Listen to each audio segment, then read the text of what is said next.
حضور علیہ الصلوۃ والسلام تخیوال خوخو.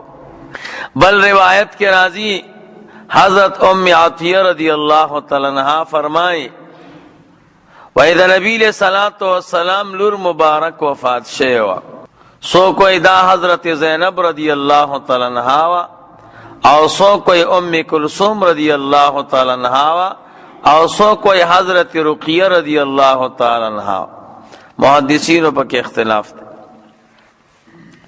بہرحال دا حضور یو لور مبارک وفات شیوا زنانا ورطا غسل ورکاو نو رسول اللہ مبارک ورطا فرمائلا تاسو زما د دې لور چې غسل ورکوي نو په خي طرف شروع کوي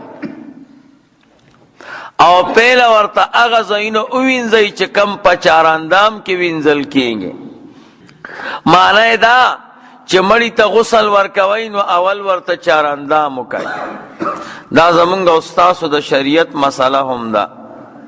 څوک مړي ته غسل کوي نو پیله به مړي ته چاراندام کوي خو چاراندام کې سړی خوله کې او پوزه کې اوبه اچوي نو مړي ته به خوله کې او پوزه کې اوبه نه اچوي ځکه بیا د هغې نه وتل ګراني. نو زمونږ او ستاسو خلک پکې مالوچ لوند مالوچ یا لونده کپړه یا ګوته لمده کې اوبو سره هغه ورته پوزه او خوله کې ووایي نو بس ټیک ده. د حدیث کې مونږ او تاسو ته یو مسله ده بس هغه دا ده چې رسول الله مبارک به خیوال خوښه او تیمن عربي لفظ ده او په عربی کې د تیمن څلور معنی دي. یو معنی دا ده چې د خي طرف نه شروع کول. یو معنی دا ده چاته یو څیز ورکول په خي لاس باندې. یو معنی دا برکت حاصلول. یو معنی دا قسم د قسم اراده کول او قسم خوړل. دلته مراد څه د خي طرف نه شروع کول دي. نو خي طرف نه شروع کول د هر چیز دا مستحب دي. رسول الله مبارک ته دا خوښوا. بعض علما پکې تفصیل کوي وای په هر چیز کې خي طرف مستحب نه دی. سیزونه دو قسم دي. یو داسې سیزونه دي چې هغه د باب د تکریم او د تشریف نه دي یعنی مسلمان چې کوي نو د عزت والا سیزونه دي. نو د عزت والا په سیزونو کې به خیواله کې د هغې به د خي طرف خیال ساتي. دویم نمبر داسې سیزونه دي چې هغه ته کې نو د تکریم او د تشریف مخالفي د عزت او د شرافت سره ضد وي نه په هغې کې بیا ګسواله افضل دی. بعض سیزونو کې خي طرف افضل دی او بعض سیزونو کې ګس طرف. کم سیزونه چې انسان کوي او هغې سره ښایسته ښکاري او باعزته ښکاري نو په هغې کې خیوالی افضل دی. او کمو سیزونو کې چې ښایسته نه ښکاري ورسره مناسب نه وي نو په هغې کې ګس طرف افضل دی. بیا لکه علما وای سړی جامې اغوندي نو ښه ښکاري که نه نو په جامو کې خي طرف افضل دی چې اغوندي نو ښایسته ښکاري سړی یو عزت دی. یا دغه رنګې پیزار پرتوګ اغوندي نو اغوستل د پرتوګ دا شرافت دی نو په هغې کې خي طرف افضل دی.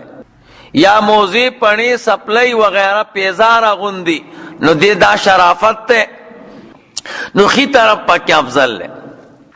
او دغه رنګې جومات ته داخلیږي نو جومات ته داخلېدل خو د عزت خبره ده نو خي طرف افضل دی. دغه رنګې مسواک استعمالی دام د عزت خبره ده نو خي طرف پکې افضل دی. څوک مسواک وای نو اول به د خولې خي طرف او بیا ګس طرف. دغه رنګې سترګو تورولو کې سترګې تورول هم د عزت خبره ده نو په هغې کې ښه سترګه به اول توری. خو دا خبره ګوره یاد ساتئ چې رانجه دوه قسمه دي. رانجه استعمالولو کې ښی سترګه افضل ده پیله، خو رانجه دوه قسمه دي، یو رانجه تور دی او یو سپین دی. تور رانجه به زنانه استعمالی او سپین رانجه به سړی استعمالی. ځکه تور رانجو کې رنگ دی،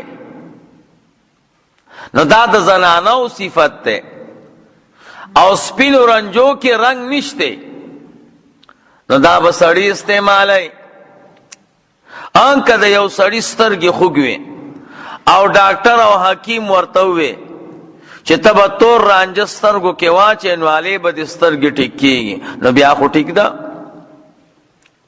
او کنه ډاکټر درته نه ویلي او ته تور رانجه استعمالی، نو سړو د پاره تور رانجه استعمالول بیا مکروه دی. د حسن او د ښایست د خاطر استعمالی بیا ټیک نه دی. زنانه به تور رانجه استعمالی او سړی به سپین رانجه استعمالی، سپین رانجه ملاویږي.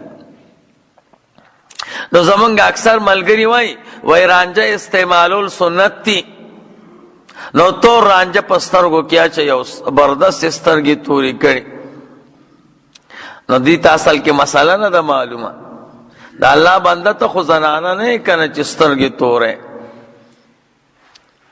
ته به رانجه استعمالی خو سپین او زنانه به سترګې تورې.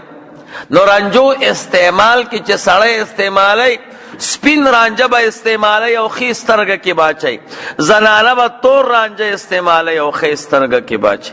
نو رانجه استعمالول دا یو عزت خبره ده، د شرافت ته.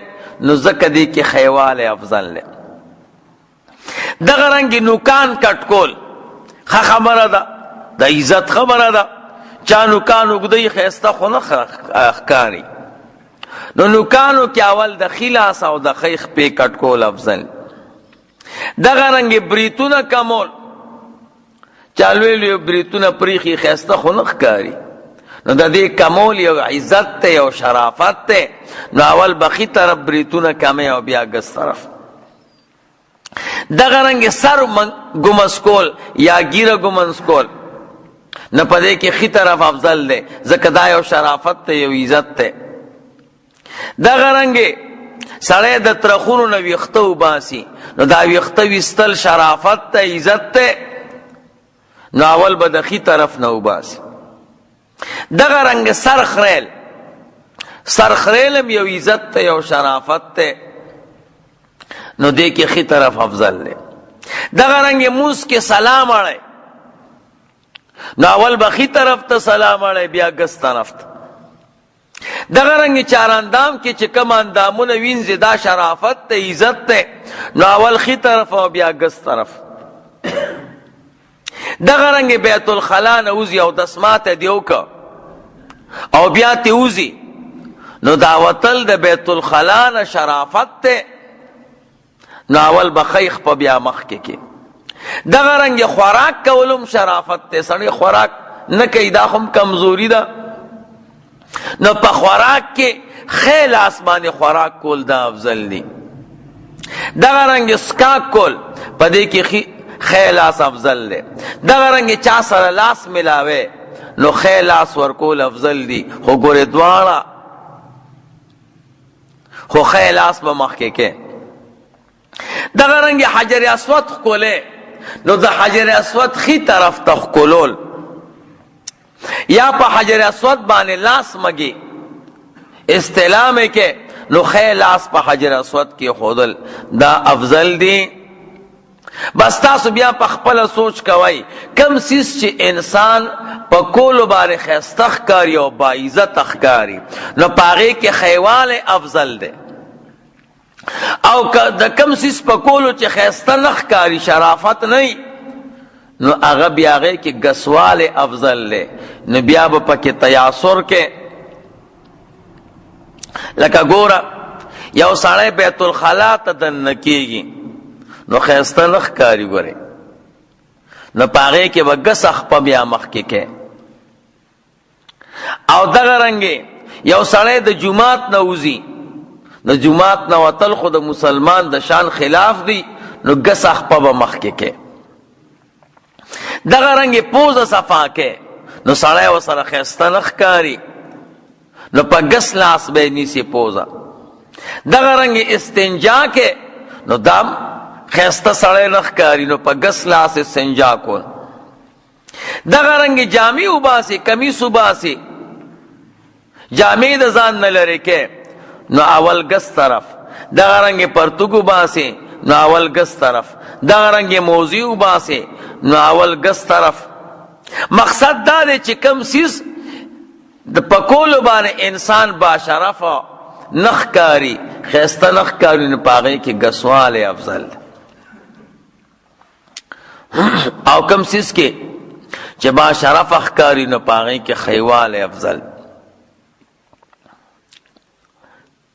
نو علما وای دا ښي لاس ته ډېر برکتونه میلو دي، ښي لاس ته ډېر برکتونه میلو دي. او ګس لاس ته څوک د عزت په نظر نه ګوري، هغه ځایونو کې استعمالیږي چې کم کې عزت نه ښکاري. نو علما وای رسول الله مبارک په ګس لاس باندې ګوتمه استعمالوله. حضور وی ټول خیرونه ښي لاس ته میلو دي، ګس لاس ته اړو څه میلو نه دي. نو رسول الله مبارک یو ګوتمه جوړه کړې وه، په هغې به یې مهر و. هغه مهر